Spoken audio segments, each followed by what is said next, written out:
অথচ এক আল্লাহর বান্দা আধুনিকতার নামে যুবকদেরকে বিভ্রান্ত করা, আর বিশেষ করে জেনারেল শিক্ষিত ভাইদেরকে বিভ্রান্ত করার জন্য নতুন নতুন যে ফিতনাগুলো সমাজে প্রকাশ পায়, এর মধ্যে একটা ফিতনা আমরা সাম্প্রতিককালে দেখলাম। এক ভাই টেবিল থেকে কোরআনকে এইভাবে নিয়ে যেই কিতাব, এই বই কিতাব না, কোরআন না, কি বলছে এই বই ছোটবেলায় আমরা শেক্সপিয়ারের বই পড়েছি, ওই বইয়ের অর্থ ছাড়া পড়লে বলেন কোনো লাভ হবে?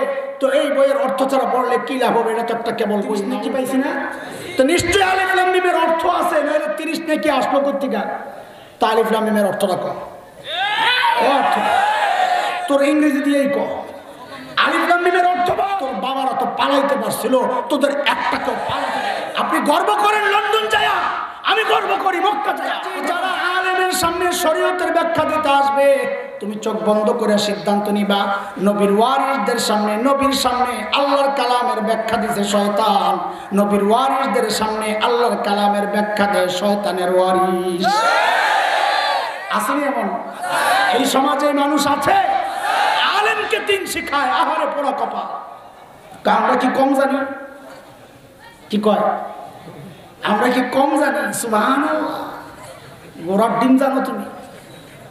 আমার বক্তব্যের বাচ্চা হা উচ্চারণ করে যেমনি, তোর মতন বেড়া 5 বার অজু করণ লাগবে, হা মুখ দিয়ে আনতে অজু নষ্ট হবে বারবার। আরে কথা কয় আইন মেরে কোতানি মারলে তোর না আরো কিছু বাইরে। আরে কথা বলেন। এই খবিসা ঈশা এই বাচ্চার ওস্তাদকে বুঝায়, দিন শিখায়, করে নতুন কিছু না, এটা শয়তান যেমন নবীকে আল্লাহর কালামের অর্থ বুঝাইতে চাইছে, এই শয়তানের চেলারা, শয়তানের ওয়ারিসরা এখন নবীদের ওয়ারিসদেরকে আল্লাহর কালামের ব্যাখ্যা শিখাইতে চায়। শয়তান যখন দেখলো 1 নম্বর ধোকায় কাজ হয় নাই, এত সিস্টেমে এটা একটা ব্যর্থ হইলে আরেক দিয়ে হামলা। এইবার কইল্লা আনতাকুনা মালাকাইন,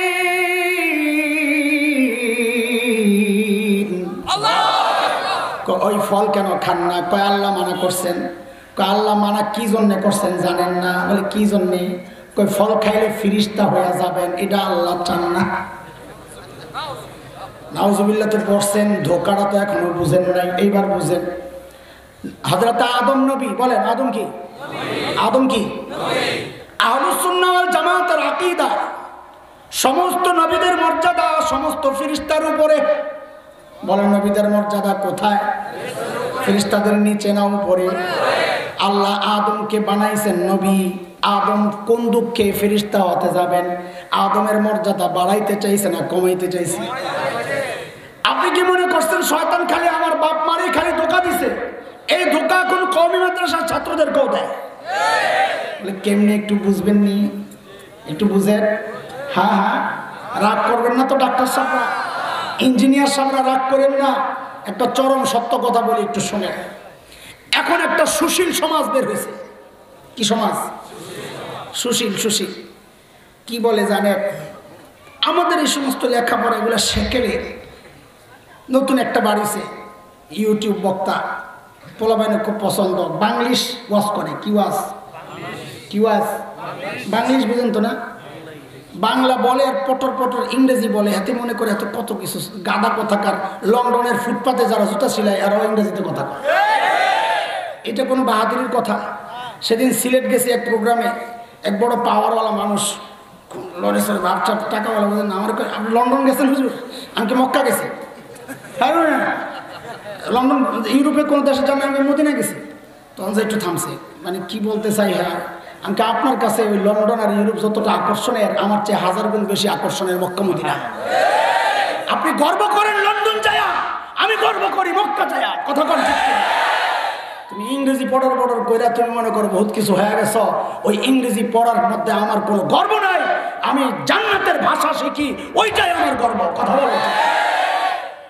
ইংরেজির বিরুদ্ধে আমরা বলি না। ওলামায়ে কেরামের বিরুদ্ধে একটা অপবাদ দেওয়া হয় যে ওলামায়ে কেরাম ইংরেজি শিক্ষার বিরুদ্ধে ফতোয়া দিয়েছেন যে ইংরেজি শিক্ষা হারাম। কোথায় আছে এই ফতোয়া? আমরা দেখতে চাই। সারা জিন্দেগি আলেমের বিরুদ্ধে অপবাদ দিয়েছ তোমরা। কারা এরা? এরা ইংরেজদের দালাল। কথা বুঝে? একটা সময় আমার আকাবির আস্তাফরা এদেশের মানুষকে ইংরেজ নীতি থেকে রক্ষা করার জন্য ইংরেজরা সিদ্ধান্ত নিয়েছিল 4টা সুপারিশ বাস্তবায়নের জন্য।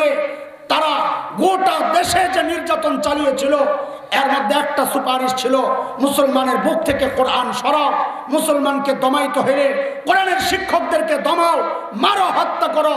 3 নম্বর সুপারিশ ছিল আমাদের শিক্ষা, আমাদের সংস্কৃতি, ইংরেজি শিক্ষা, ইংরেজি সংস্কৃতি, তাহজিব তামাদ্দুন দিয়া মুসলমান সন্তানদের মন নগজ সব ধ্বংস করে দাও। গাজী সালাউদ্দিন আইয়ুবী রহমতুল্লাহি আলাইহি বলেছিলেন, কোন জাতিকে যদি যুদ্ধ ছাড়া পরাজিত করতে চাও, ওই জাতির ঈমানী চেতনা বিজাতীয় সংস্কৃতির মাধ্যমে ধ্বংস করে দাও, তাকে পরাজিত করার জন্য যুদ্ধের প্রয়োজন হবে না।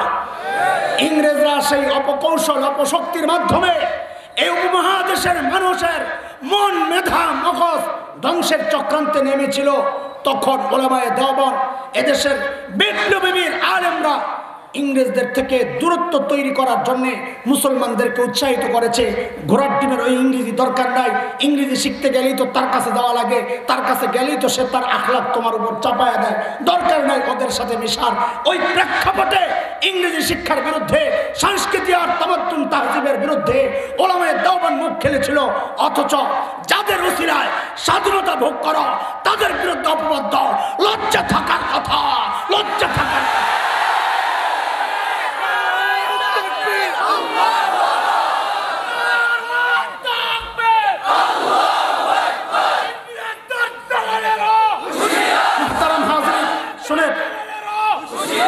বুঝেন, মনোযোগ দিয়ে বুঝেন কোন জায়গায় হামলাটা হচ্ছে, হামলাটা কোন জায়গায় হচ্ছে মনোযোগ দিয়ে বুঝেন।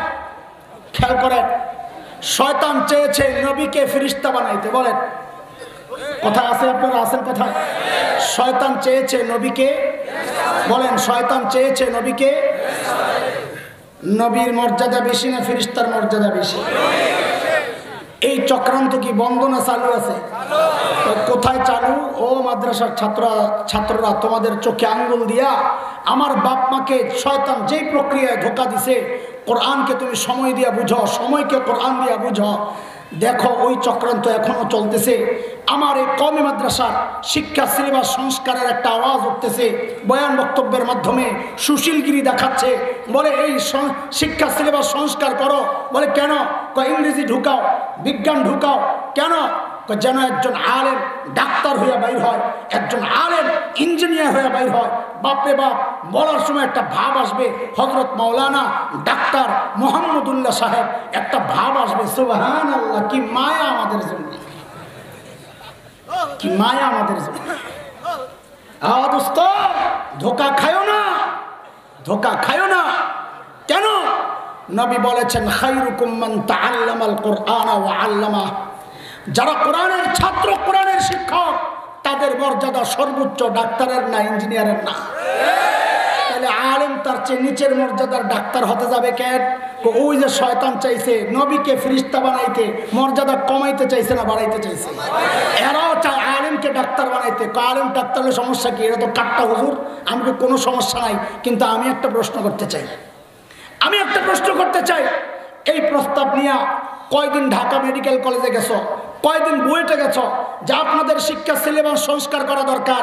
বলে কেন? বুয়েটের শিক্ষা সিলেবাসে কোরআন ঢুকান, হাদিস ঢুকান, ডাক্তারদের শিক্ষা সিলেবাসে কোরআন ঢুকান, হাদিস ঢুকান। বলে কেন?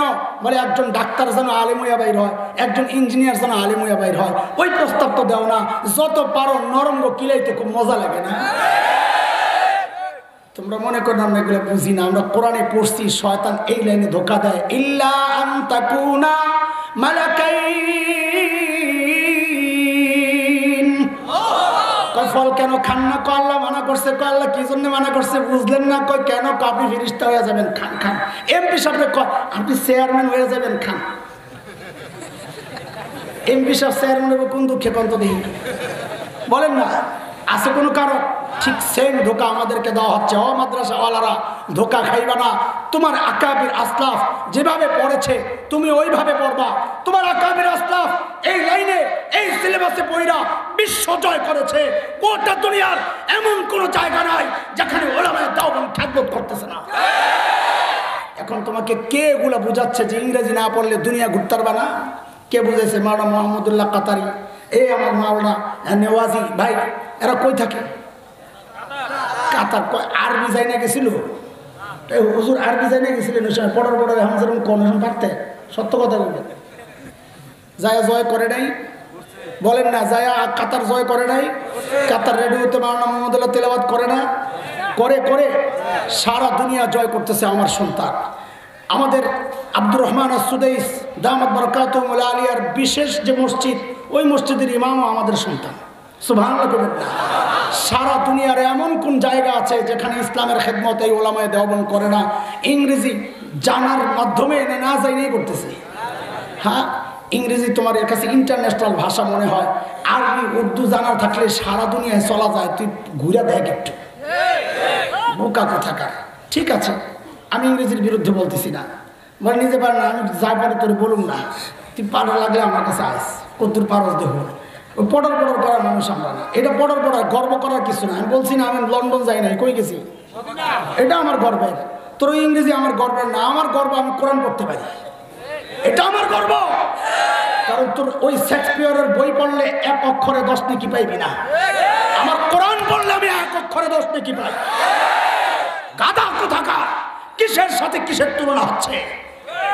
অসভ্য কোথাকার। জবান সামলাও, জবান সামলাও। আমাদের মুখ খোলায়ও না, আমাদের এই ভদ্রতাকে দুর্বলতা ভেবো না। চুপচাপ থাকি যেন উম্মতের মধ্যে ফাটল সৃষ্টি না হয়। কিন্তু ধরে ধরে আমার আকাবিরের খেদমতকে প্রশ্নবিদ্ধ করবা, তাদের গোলামরা চুপ থাকে না, চুপ থাকবে না ইনশাআল্লাহ।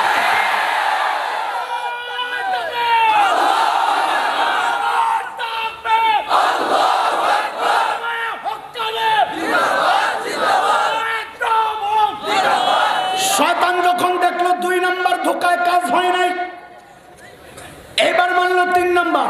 ওই কথা কর, কয় নাম্বার? 3 নাম্বার। আও তাকুনা মিনাল খালিদিন।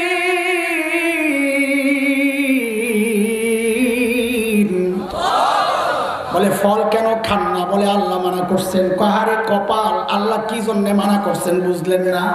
বলে কি জন্যে? বলে ফল খাইলে জান্নাতে স্থায়ীভাবে থাকার ব্যবস্থা হয়ে যাবে, এটা আল্লাহ চায় না। নাউজুবিল্লাহ কইছেন কি হিসাবে? কারণ এটা আল্লাহর মেজাজ আর মর্জির খেলাফ বক্তব্য। আল্লাহ নবী আদম আর হাওয়াকে জান্নাতে স্থায়ীভাবে থাকার জন্য বানানি নাই। আল্লাহ বানাইছেন কই পাঠাবেন বলেন? ওয়াইল ক্বালা রাব্বুকা লিল মালাইকা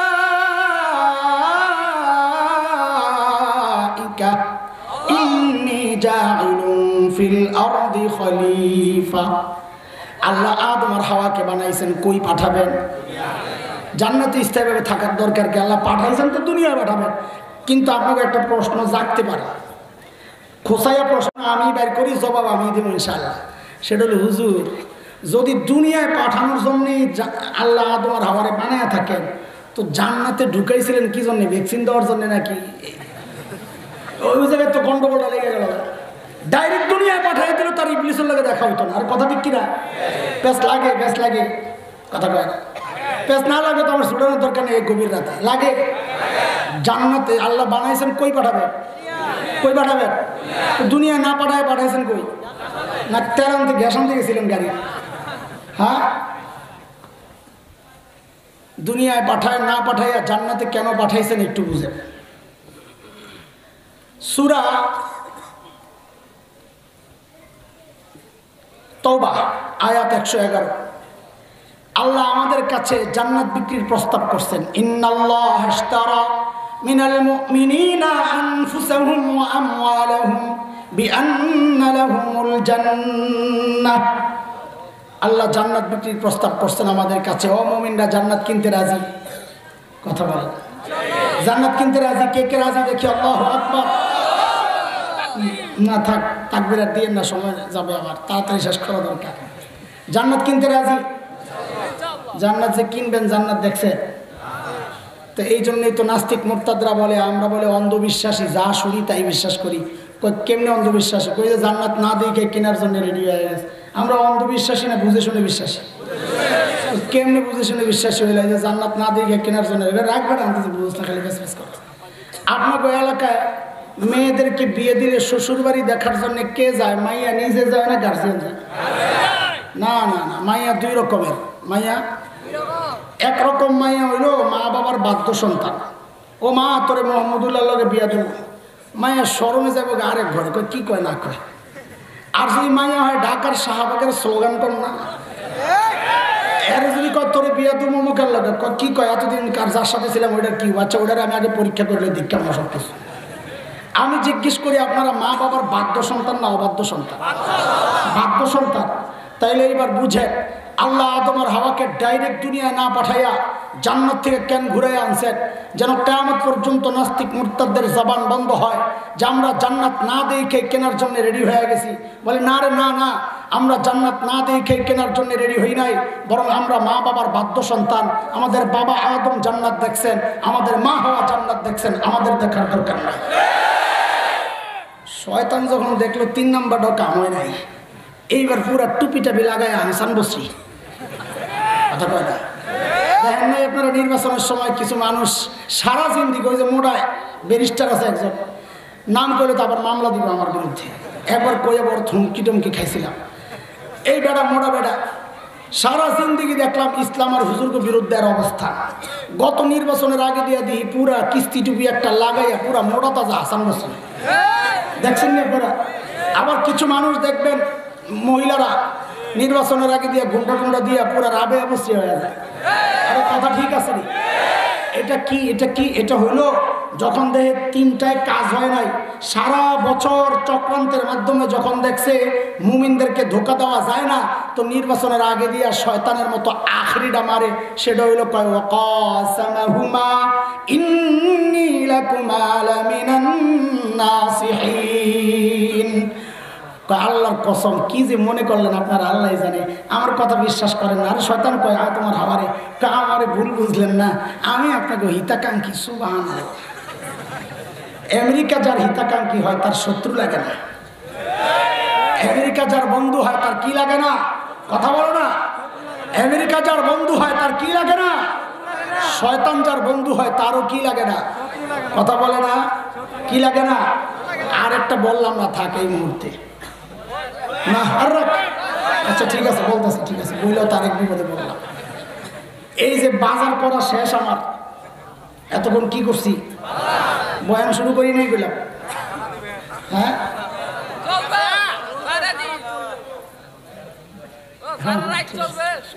আচ্ছা অসুবিধা, এই যে পকেটে হাত দিতে গেছে ও মানুষের। আচ্ছা ঠিক আছে, বুঝছেন না?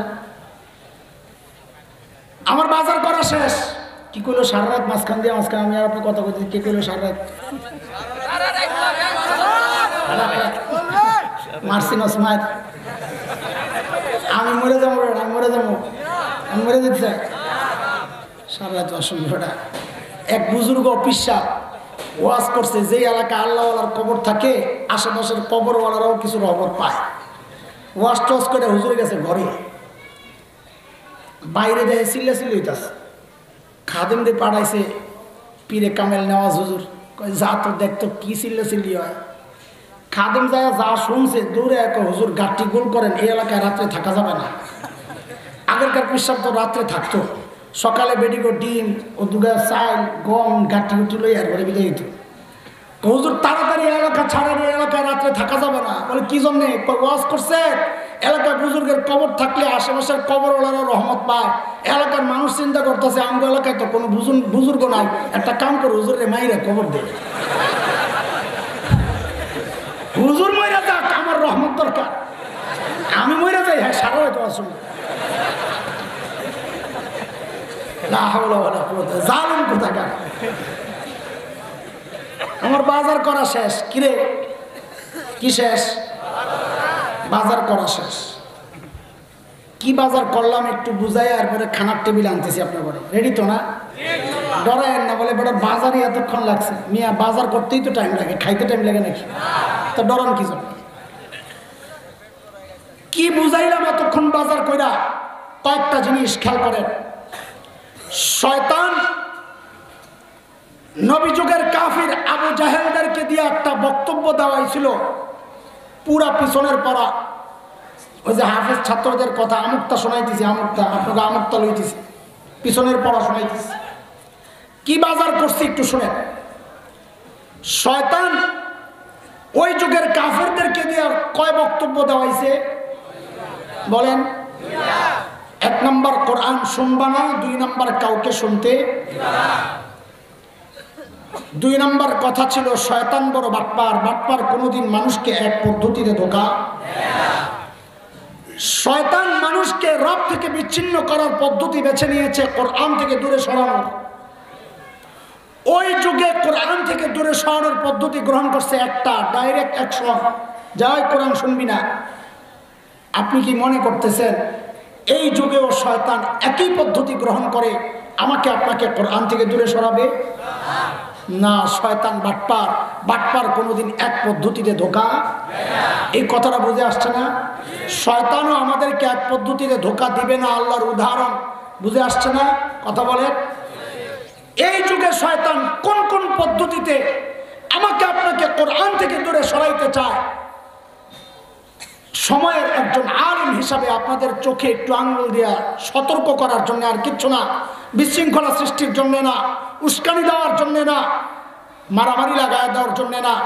ইমানদারদের ইমান যেন হেফাজত হয়, মুসলমানের বুক থেকে যেন কোরআনকে কেউ সরাইতে না পারে, আলিম হিসেবে এটা আমার জিম্মাদারি। সমস্যা হচ্ছে আমরা চাই নিরাপদ বয়ান, যে বয়ান কবরের নিচে থাকবে উপরে উঠবে না, যে বয়ান আসমানের উপরে থাকবে নিচে নামবে না। আপনারা এই বয়ানই চান, তাই না? কর্ম কি আমি, সবার তো সব কিছু হয় না। আমি চালাই রিক্সা, আমার এই যে বিমান চালাইতে করে আমি পারবো? বলেন না। আমার একটা বয়ানের ধরন আছে, আমার মিজাজ একরকম, আমি চাই একরকম, সমাজকে নিয়ে আমি ভাবি একরকম। আমি তার পিসাব না যে আপনারা খালি কবরের ওয়াজ করব, তাও চেষ্টা করি, কম করি না। পিসাব না হইয়াও কবরের ওয়াজ কম করি না। কি করবো, ঠেলা হন আল্লাহ জানে। ওরে দোস্ত, এই সময়ে শয়তান কোন কোন রাস্তায় এই উম্মতকে, মুমিনদেরকে কোরআন থেকে দূরে সরায়, আমি একটা একটা করে একটু দেখাই, বেশি দেখাইতে পারবো না, শুধু বুঝে নেবেন, বুঝে নেবেন। এই সময়ে নতুন এক ফিতনার নাম হচ্ছে কোরআন অর্থ না বুঝে পড়লে সওয়াব হয় না। এই এক আওয়াজ উঠানোর চেষ্টা হচ্ছে, শুনেন না আপনারা? অর্থ না বুঝে কোরআন পড়লে বলে সওয়াব হয় না। এক আল্লাহর বান্দা কোরআন আল করিম, আরে টেবিল আরুসা থাকলেও যদি কোরআন থাকে, ও আমার খাদেম সাক্ষী, সে যাই না গেছে এখন যে হুজুর এটা করে, এই জন্য আমি যাই বসলেই সে দেখে টেবিলের উপর কোরআন আছে কিনা। যদি দেখে আমার টেবিলের উপর কোরআন আছে, সে নিজের থেকেই সরায় না। আমি আর কত সরাবো দেখছে। কারণ হচ্ছে এটা আমাদের হৃদয়ের ভালোবাসা। কোরআন আমার হাঁটুর সামনে, এটা আমরা বরদাস্ত করতে পারি না। অথচ এক আল্লাহর বান্দা আধুনিকতার নামে যুবকদেরকে বিভ্রান্ত করা, আর বিশেষ করে জেনারেল শিক্ষিত ভাইদেরকে বিভ্রান্ত করার জন্যে নতুন নতুন যে ফিতনাগুলো সমাজে প্রকাশ পায়, এর মধ্যে একটা ফিতনা আমরা সাম্প্রতিককালে দেখলাম। এক ভাই টেবিল থেকে কোরআনকে এইভাবে নিয়ে, যেই কিতাব, এই বই কিতাব না, কোরআন না, কি বলছে এই বই ছোটবেলায় আমরা শেক্সপিয়রের বই পড়েছি, ওই বইয়ের অর্থ ছাড়া পড়লে বলেন কোনো লাভ হবে? তো এই বইয়ের অর্থ ছাড়া পড়লে কি লাভ হবে? এটা তো একটা কেবল বই। নাউজুবিল্লাহ। কিভাবে সম্ভব?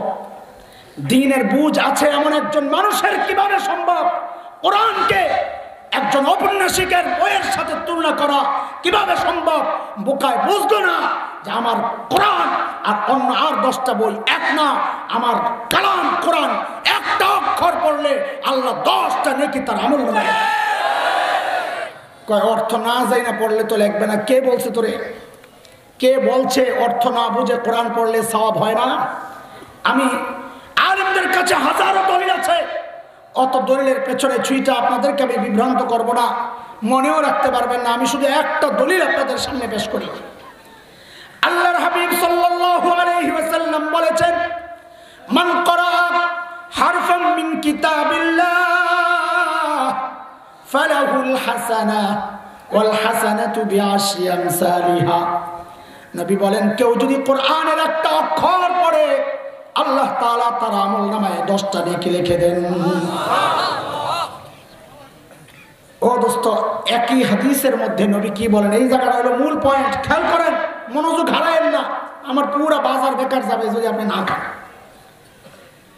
নবী এই হাদিসের মধ্যে বলেন, এই আমি বলি না আলিফ লাম মিম, আমি বলি না এটা একটা হরফ। নবী বলেন আলিফ একটা হরফ, লাম একটা হরফ, মিম একটা হরফ। বলেন তো হরফ কয়টা? আরো জোরে বলেন কয়টা? হাদিসের অর্থ আপনারা কি বুঝছেন দেখি, আমাদের সাথে মিলে কি না বলেন। আলিফ পড়লে কয় নাকি? তাহলে তো অর্থ ঠিকই বুঝছেন আপনারা। এইবার বলেন লাম পড়লে কয় নাকি? মিম পড়লে কয় নাকি? এইবার মিলায়া বলেন তো আলিফ লাম 30 নাকি পাইছি না? তো নিশ্চয়ই আলিফ লাম মিমের অর্থ আছে, নাহলে 30 নাকি আসলো কোত্থেকে? তো আলিফ লাম মিমের অর্থটা কম অর্থ তোর ইংরেজি দিয়েই কম। আলিফ লাম মিমের অর্থ বল। বিখ্যাত মুফাসসিররা বলেছেন আলিফ লাম মিমের অর্থ কি অর্থ করেছেন? আল্লাহু আ'লামু বিমুরাদিহি বিযালিক, এর অর্থ আল্লাহই ভালো জানে, আমরা জানি না। কি বোঝা গেল? আলিফ লাম মিমের অর্থ আমরা, অথচ নবী বলেন আলিফ লাম মিমের অর্থ না জানলেও তুই যদি পড়স আমলনামায় সওয়াব কয়টা? কি বোঝা গেল? অর্থ না বুঝে পড়লে সওয়াব হয় কি হয় না? বলেন হয় কি হয় না? বলে হুজুর আপনি তো বয়ান করতেছেন যা বুঝলাম কোরআন থেকে দূরে সরানোর চক্রান্ত, অর্থ সহ পড়লে এই কথাটা যদি ফতুয়াটা এস্টাবলিশ করা যায় তো তো কোরআনের সাথে আরো সম্পর্ক ভালো গাঢ় হচ্ছে, দূরে সরানো কেমনে হইল? ও দোস্ত তুমি ভাবো একরকম, আলেমরা ভাবে আরেক রকম। আলেমদের চেয়ে বেশি বুঝতে যায়ও না, তাইলে কপালে মরণ আছে, মরণ মরণ। ছোট্ট একটা গল্প শোনাইলাই, উদাহরণ, এগুলো গল্প না, বুঝার জন্য। এক বেটা হুজুর দেখতে পারে না, আছে না এরকম? আপনি রায়পুরা নাই, আমি যাই আমি এরপরে কইছি। ওই বেটা একদিন স্বপ্নে দেখে কি হ্যাঁ ইমামতি করতেছে আর সময়ের বড় বড় হুজুররা এর পিছনে। আর নাউজুবিল্লাহ পরে কয়েন কি দেখছে এটা? স্বপ্নে। সকালে উঠে পোলারে ডাক দিছে, খুশি, হুজুররা আমারে চিনল না, আল্লাহ যে আমারে কই উঠাইছে চিনল না। পোলারে বাড়াইছে, ওই সময়ের সবচেয়ে বড় মোল্লা যেটা, এটারে যাই এই স্বপ্নের ব্যাখ্যা জিজ্ঞা, দেখবি আমার বিরুদ্ধে কইব। হুজুররা তো আমারে দেখতাম না। গেছে সবচেয়ে বড় হুজুরের কাছে, নেওয়াজি ভাইয়ের কাছে। হুজুর আব্বা তো স্বপ্ন দেখছে আপনারা সবাই পিছনে আব্বাই নামাজ পড়া, ইন্নারিল্লাহ তোর আব্বার মুহূর্তের সময় হয়েছে। পোলায় কয় দেখছো কারবার, আব্বাই তো ঠিকই গেছে। হুজুররা আমার বাপরে দেখতাম না, আমার বাপে কত সুন্দর একটা স্বপ্ন দেখলাম, হুজুরে ব্যাখ্যাটা দিল কি? দৌড়াইছে বাড়িতে, বাবার লগে একজোট হয়ে হুজুরের বিরুদ্ধে এবার ঐক্যবদ্ধ আন্দোলন। বাড়ির কাছাকাছি আইসা দেয় যে বাড়ির থেকে কান্দার আওয়াজ হয়, কি রে ঘটনা কি? ঘরে যায় শুনে বাপ মরে গেছে। কে মরে গেছে? কি ব্যাখ্যা দিল হুজুর? দৌড়ায় আবার গেছে, কি ব্যাখ্যা দিলেন? কিছু কাব্বা তো মরে গেছে, তো দিলাম, কিন্তু আমার মাথা তো বুঝলাম না। কার গাদা আলেমের সামনে কেউ নিজের সামনে দেখা, এটা রাস্তা একটাই, জানাজার নামাজে। কোন জায়গায়? আরে কোন জায়গায়? আলেম নামাজের মধ্যে যদি কেউ জাহেল দেখে নিজের আলেমের সামনে, এটার একটাই ব্যাখ্যা হইতে পারে, হলো জানাজার নামাজ। কোন জায়গায়? কোন জায়গায়? তোর বাপে দেখছে আলেম ইমামতি করে, জাহেল আবার আলেমের ইমামতি করে, এটা তোর বাপের মরণের সময় হয়েছে, এটা বোঝা গেছে। আলেম থেকে বেশি বুঝতে যায়ও না, তাহলে মরণ আসবে, মরণ মৌত আসবে। কথা বল ঠিক কিনা? তুমি বুঝো একরকম, আলেম বুঝে আরেক রকম। বলে হুজুর অর্থ না বুঝে কোরআন পড়া, এর বিরুদ্ধে বললে মানুষকে কোরআন থেকে কেমনে দূরে সরানো হয়। তো বুঝো নাই তুমি? শোনো, বাংলাদেশের 97% উপরে মানুষ কোরআনের অর্থ জানে না। যদি এই ফতোয়া সমাজে এস্টাবলিশ করা যায় যে অর্থ না বুঝে কোরআন পড়লে সওয়াব হবে না, তো ওই 97% মানুষ বলবে তাইলে আর কষ্ট করে কোরআন পড়ার দরকার কি, রাইখা দে, এটা বরকতের জন্য থাকুক, আমরা কোরআন পড়ার দরকার নাই। তাইলে এই ফতোয়ার মাধ্যমে বাংলাদেশের 97%-এর উপরে মানুষকে কোরআন থেকে দূরে সরানোর চক্রান্ত চলতেছে। এটা ঠিক কিনা বলেন? দেখেন কি চক্রান্ত চলতেছে। আমি আর 2-3টা উদাহরণ দিয়ে একটা কথা বলবো শুধু, তারপরে শেষ করে দিব। না, একটা আসলটা রেখে দিব, এটা পরে বলবো, মাঝখানে আরো কিছু কথা বলবো ইনশাআল্লাহ। বাংলাদেশের কিছু প্রেক্ষাপট আপনাদের সামনে পেশ করতেছি। বাংলাদেশের বিভিন্ন জাতীয় দিবস, ধরেন 26 মার্চ, 16ই ডিসেম্বর, 21 ফেব্রুয়ারি, 15ই আগস্ট, এই জাতীয় যে দিবসগুলো আছে এগুলোতে স্কুল কলেজ বন্ধ থাকে না? বিভিন্ন ক্রীড়া প্রতিযোগিতা হয়, খেলাধুলার হয় না? ইদানিং আমরা লক্ষ্য করছি একটা ইভেন্ট চালু হয়েছে, আপনারা সাধারণরা জানবেন, আলেম ওলামারা নাও জানতে পারে, সেটা হচ্ছে যেমন খুশি তেমন সাজো। আছে যেমন খুশি। আমরা অত্যন্ত দুঃখের সাথে লক্ষ্য করছি ইদানিং এই যেমন খুশি তেমন সাজের মধ্যে একটা নতুন সাজ শুরু হয়েছে। সেটা হলো ছোট্ট ছোট্ট যুবতী, ছোট্ট ছোট্ট বাচ্চা মেয়েদেরকে শাড়ি পরাইয়া যুবতী মেয়ে সাজায়, আর ছোট্ট ছোট্ট ছেলেদেরকে আলগা দাড়ি লাগায়া টুপি লাগায়া হুজুর সাজায়। এরা বিচারক এবং অডিয়েন্সের সামনে যায় নাটক করে দেখায় কি ওই হুজুর ওই মেয়ের শাড়ি ধরে টানে, এরা বুঝায় এটা হচ্ছে 71-এর ওই ঘৃণতম চিত্র, যখন এই হুজুররা, এই রাজাকারেরা আমার মা বোনের ইজ্জত এইভাবে নষ্ট করেছে। আপনি নাউজুবিল্লাহ পরে পড়েন, আগে শুধু উদাহরণগুলো শোনেন। উদাহরণ নাম্বার 1। উদাহরণ নাম্বার 2, বাংলাদেশের টেলিভিশন, সিনেমা, থিয়েটার, নাটকে আপনারা লক্ষ্য করে থাকবেন এখন একটা নতুন চরিত্র, ভিলেন চরিত্র। বলেন ভিলেন চরিত্র। ভিলেন চরিত্র বুঝেন? গাদ্দার। সমাজের সব নিকৃষ্ট কাজগুলো তারে দিয়া করায়, আছে না এরকম? আমরা দুঃখের সাথে লক্ষ্য করছি, পেপার পত্রিকায় আসছে, অনেকে আমাদেরকে জানাচ্ছে যে ওই ভিলেন আর গাদ্দার চরিত্র ফুটানোর জন্যে এখন ওই ভিলেনের মাথায় একটা টুপি লাগানো হয়, মুখে একটু দাড়ি লাগায়া দেওয়া হয়। কয়টা দিলাম উদাহরণ? উদাহরণ নাম্বার 3 খেয়াল করেন। উদাহরণ নাম্বার 3, 2013 ফেব্রুয়ারি, আপনাদের জানা থাকার কথা, ঢাকার শাহবাগে গণজাগরণ মঞ্চ বসেছিল, মনে আছে? গণজাগরণ মঞ্চের বক্তব্যের সাথে আমাদের কোনো শত্রুতা নাই, বন্ধুত্ব নাই। সেটা ছিল যুদ্ধাপরাধীদের বিচার ত্বরান্বিত করার দাবিতে। দেখেন, এই দাবি তো তাদের নতুন, প্রত্যেকটা ইমানদার এই দাবি করে আসছে 1400 বছর থেকে, সব জালেমের বিচার চাই। এই দাবির সাথে আমরা একমত, সব জালেমের বিচার চাই, এর সাথে আমাদের কোনো আপত্তি ছিল না। কিন্তু বিপত্তি বাঁধলো কোথায়? যখন এই গণজাগরণ মঞ্চের আড়ালে নাস্তিক কুলাঙ্গার ব্লগাররা আল্লাহর নবী মুহাম্মদুর রাসূলুল্লাহ সাল্লাল্লাহু আলাইহি ওয়াসাল্লামের বিরুদ্ধে এমন সব কুৎসিত লেখালেখি শুরু করলো, তখন সারা বাংলাদেশের আমরা লক্ষ্য করেছি, আমি একজন ইমাম, সমাজের সব শ্রেণীর মানুষের সাথে আমার ওঠা বসা, আমি লক্ষ্য করেছি তখন আওয়ামী লীগ নাই, বিএনপি নাই, জামাত নাই, জাতীয় পার্টি নাই, সব শ্রেণীর তাওহীদি জনতা ক্ষোভে ফুঁসে উঠেছিল ওই নাস্তিকদের বিরুদ্ধে। আল্লামা আহমদ শফী রাহমাতুল্লাহি আলাইহির নেতৃত্বে গোটা বাংলাদেশে আন্দোলনের দাবানল জ্বলে উঠেছিল। নাস্তিকদের ওই গণজাগরণ মঞ্চ আস্তে করে ঠুস হয়ে গেছে। ঠুস হয়েছে না, আরো চাঙ্গা হয়েছে, এটা বলা আমার উদ্দেশ্য না। আমি একটা সূত্র টেনে আনছি একটা কথা বলার জন্য। যেহেতু আমার অবস্থান ঢাকার শাহবাগের খুব কাছাকাছি, সায়েন্স ল্যাবরেটরি, ওই উত্তাল দিনগুলোর উত্তাপ আমার শরীরে লাগে। তারা আমার সামনে দিয়ে আসা যাওয়া করে, তাদের বেশভূষা, পোশাক আশাক দেখে বুঝি আমি যে গণজাগরণ মঞ্চ থেকে আসতেছে, আসুক, এতে আমার কি। কিন্তু একদিনকার ঘটনা আপনাদেরকে শোনাচ্ছি, আই উইটনেস। আমি কারো গল্প শোনাচ্ছি না, নিজের সাথে ঘটনা আপনাদেরকে শোনাচ্ছি। আমার ওই সায়েন্স ল্যাবরেটরির চৌরাস্তায় একটা লম্বা ফুট ওভার ব্রিজ আছে, উপর দিয়ে পার হওয়ার ব্রিজ, রাস্তা, পায়ে হেঁটে পার হওয়ার যে রাস্তা।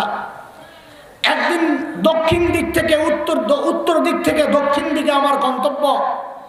দক্ষিণ দিক থেকে এক যুবতী মা তার ছোট্ট বাচ্চাকে নিয়ে উত্তর দিকে যাচ্ছে, আমাকে ক্রস করবে।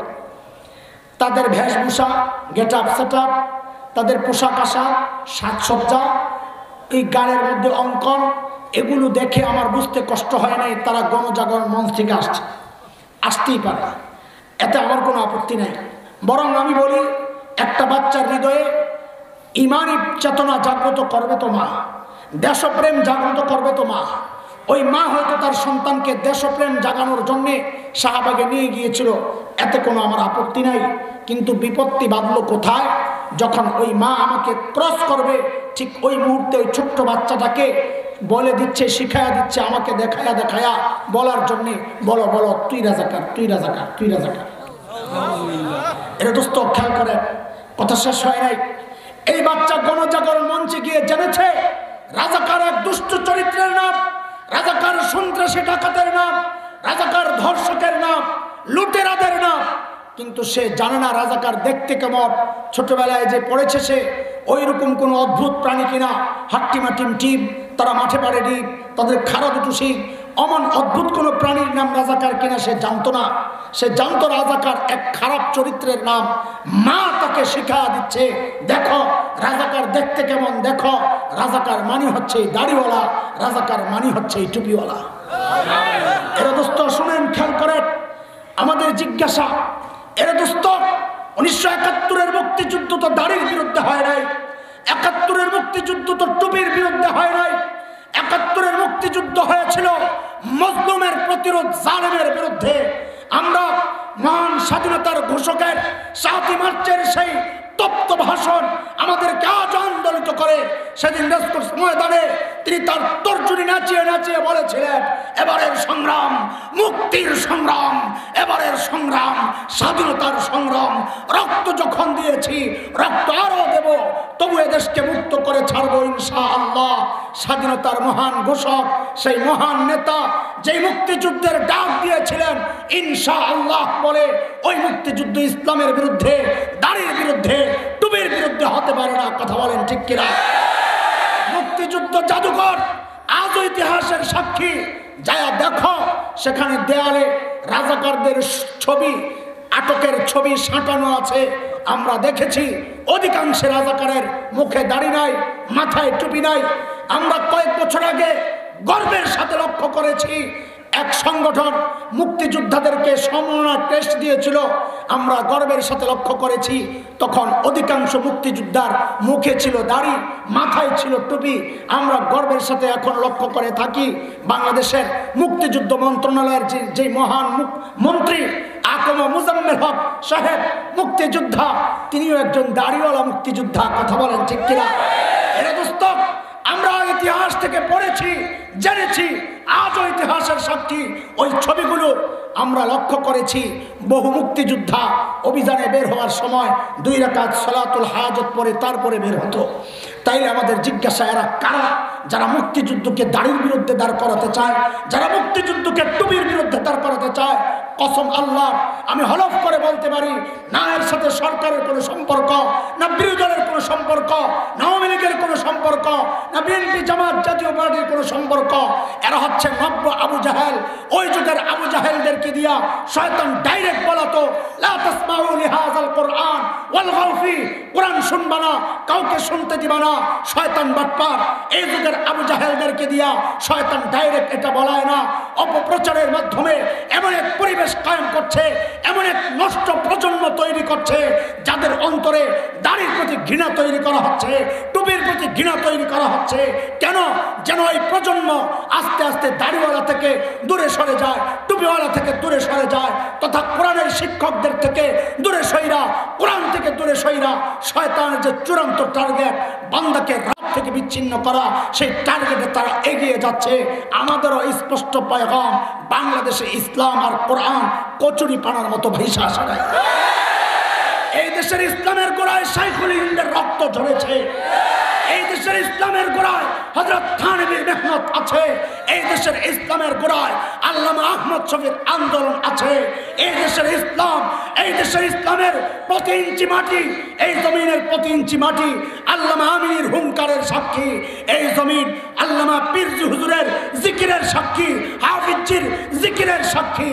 এই জমিন থেকে ইসলাম নিশ্চিহ্ন করার আগে শুনে রাখো, শুনে রাখো কুলাঙ্গার, তোমাদের দাদা বাবুরা, ওই ব্রিটিশ লাল কুত্তারাও আসছিল এই দেশ থেকে ইসলাম নিশ্চিহ্ন করার জন্যে। তারা কুত্তার মতো পালাতে বাধ্য হয়েছে। তোমরা যারা তাদের দালালি করছো, তোমাদেরকে আমাদের আখেরি পয়গাম, তোর বাবারা তো পালাইতে পারছিল, তোদের একটাকেও পালাতে দেওয়া হবে না।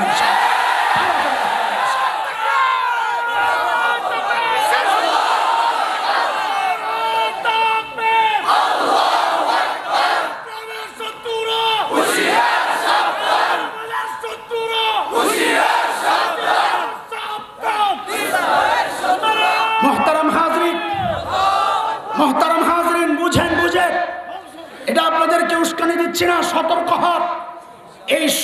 এই সদস্যগুলো মুষ্টিমেয়, এটা বড় কোনো জনসংখ্যা নয়। এদেশের অধিকাংশ মানুষ ইসলাম প্রিয় মানুষ। এদেশের মানুষ রাজনীতির ময়দানে সততা বিভক্ত, নির্বাচনী মাঠে সততা বিভক্ত, মার্কার ক্ষেত্রে সততা বিভক্ত, কিন্তু যখন কালিমার সামিয়ানা টানে যায় তখন এর দেশের মানুষ ভুলে যায় কে নাঙ্গলে ভোট দেয়, কে নৌকায় ভোট দেয়, কে ধানের শীষে ভোট দেয়, কে দাড়িপাল্লায় ভোট দেয়, কে হাত পাকায় ভোট দেয়, ভুলে যায়। তখন তারা বলে আমরা সব আল্লাহর এক বান্দা, এক আল্লাহর বান্দা এবং মুহাম্মদুর রাসূলুল্লাহর উম্মত। কথা বলেন ঠিক কিনা? এটাই হচ্ছে তাদের মাথা ব্যথার কারণ, এটাই হচ্ছে তাদের মূল মাথা ব্যথার কারণ। শাইখুল হিন্দের একটা উদাহরণ দিয়ে আমি শেষ করব। শাইখুল হিন্দ বড় দারুণ বলেছেন। বলেন আমার হাতের দিকে দেখেন, আমার হাতের আঙ্গুল কয়টা? বলেন আঙ্গুলের মাথাগুলো ফাঁক ফাঁক না লাগা লাগা? ফাঁক ফাঁক না লাগা লাগা? ফাঁক ফাঁক কখন থাকে? যখন আঙ্গুলগুলো বেকার থাকে। যখন আঙ্গুলগুলো ভাত খাওয়ার সময় আঙ্গুলের মাথা একসাথে হয় না, ফাঁক ফাঁক থাকে? একসাথে হয়ে যায়। শাইখুল হিন্দের উদাহরণ, ওই আমগরে মনে করছস আমরা এত দল করি, আমগরে মাইর দিবি না? শোন আঙ্গুলের মাথা কোনোটা আওয়ামী লীগ হইয়া, কোনোটা ধানের শীষ, কোনোটা লাঙ্গল, কোনোটা দাড়িপাল্লা, কোনোটা ওই হাত পাখা, আমরা সব ফাঁক ফাঁক হয়ে রয়েছি, কাম কাজ নাই তো এই জন্যে। কিন্তু মনে রাখিস যদি তো করে খাওয়ানোর সময় হয় সব একসাথে হয়ে যাবে, তখন ভুলে যাব কে লাঙ্গলে ভোট দেয়, কে নৌকায় ভোট দেয়। আরে কথা কও নাকি কথা ঠিক আছে নাকি? কথা কও। আমরা ভুলে যাব কে ধানের শেষে ভোট দেয়, কে দাড়িপাল্লায় ভোট দেয়। তখন সব এক আল্লাহর বান্দা হইয়া, এক নবীর উম্মত হইয়া তোদের বিরুদ্ধে প্রতিরোধ যুদ্ধ গড়ে তুলবো ইনশাআল্লাহ।